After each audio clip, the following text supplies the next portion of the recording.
ৰাজীৱ শদিয়াক জুবিন দাই চিনি নাপায়। তাৰ কাৰণে বিতৰ্ক হৈছে যে জুবিন দা এটা মদাহী, ফাটলামি আৰু ঠগেবাজ এটা গায়ক বুলি কৈ আছে। মোৰ নায়িকা এটা গায়ক বুলি কৈ আছে।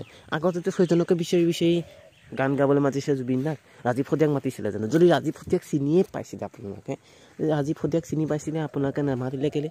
তেওঁক পপুলাৰ নকৰিলে কেলে? তেওঁ যদি শিল্পী খেলি এজন গায়ক বুলি গম পাইছিলে, তেওঁলোকক পইচা দি পেলাই তেওঁ গুৱাহাটী যাবলৈ পইচা নাইকিয়া হৈছিলে, নিদিছিলে কেলে?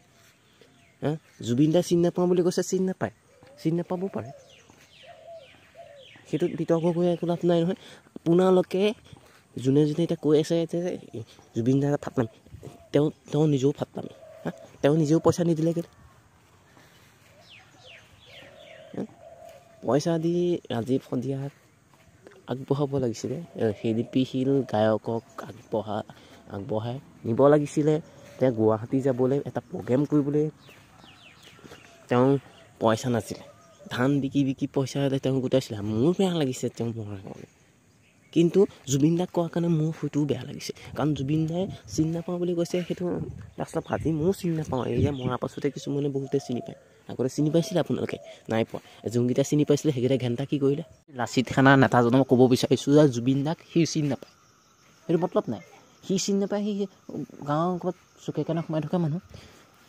তই আজি কৈছোঁ যে জুবিন দাই মদ খায়, ফাটলামি কৰে, কিবা খায়, তেওঁ মদ খোৱাৰ কাৰণে গোটেইসোপা মদ খাইছে। মদৰ ৱাইন শ্বপবোৰ বন্ধ কৰি দিবলৈ নকওঁ কেলে?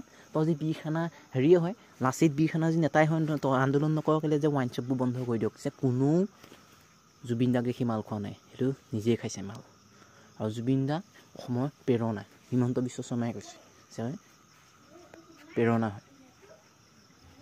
আৰু জুবিন দা অসমৰ গৌৰৱ হয়। তই গৌৰৱ নহয়, তই ৰাজীৱ শদিয়া মৰাৰ পিছতহে দেখিছোঁ তোৰ ওপৰত। তই কি এইবোৰ কৰি পেলাই ৰাজনীতি যাম বুলি ভাবিছ? কাম নাই তোৰ লাইফ জিৰ'।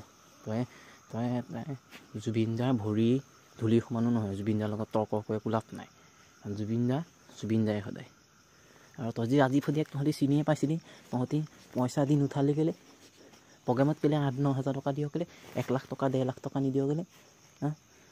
সেইটো কথাটো। তই যদি চিনি পাৱ, উঠাব লাগিছিলে তই, যে আপুনি ৰাজীৱ দা আমাৰ কাৰণে আপুনি গান গাই থাকে, আপোনাক আমি ফেমাছ কৰিম। নকৰিলে কেলে?